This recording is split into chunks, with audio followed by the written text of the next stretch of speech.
When it comes to training, still super misunderstood concept is the need to progress load every time you're in the gym. And this is something that as you advance in your career as a bodybuilder, and especially if you're a coach and you see this with a lot of other people, you start to realize how how much this can be conflated, okay, such that people think that load is the primary driver of hypertrophy. If I don't progress load every time I'm in the gym, I'm not driving hypertrophy stimulus, and that's frankly not true. Remember, strength, which is a quality that you're expressing, is essentially an adaptation, right? It itself, the load you're using is not the driver of hypertrophy. It's one of the tools that we use to drive the tension stimulus on the muscle, which then does lead to hypertrophy, okay? Really by using a load, and this load range we know can be kind of broad. I don't typically like to go much above 20 and much below 5, but somewhere in that range, if you can take it to true failure, you are eliciting a good stimulus for muscle hypertrophy because you are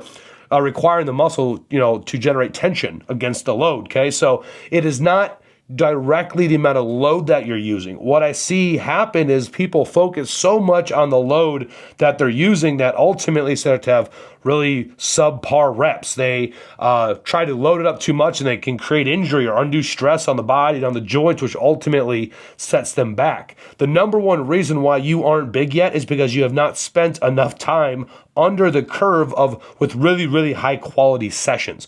If you do 100 pounds for 12 reps to failure, guaranteed next time that's still going to elicit a stimulus. Now, at some point, the 100 reps is too light because it starts to push you outside that 15, 20 plus rep range. So then, you take a little bit of a load increase to keep the challenge that allows you to train to, real close to failure. But ultimately, it's not just the load increase itself that drives that. You are increasing the load so you can adequately go to failure, which again is the stimulus for muscle growth. That tension on the muscle is what is going to drive growth. So if you're struggling to see growth, number one, stop load chasing. Stop chasing the logbook so obsessively. I am not saying don't get stronger. By nature of training and adequate recovery, you should be getting stronger, but you cannot force and rush that process. You're only going to end up setting yourself back. You need more time under the curve with really high quality executed sets that's placing maximum tension on that muscle, that is taking that set close to failure, and then providing the proper recovery resources afterwards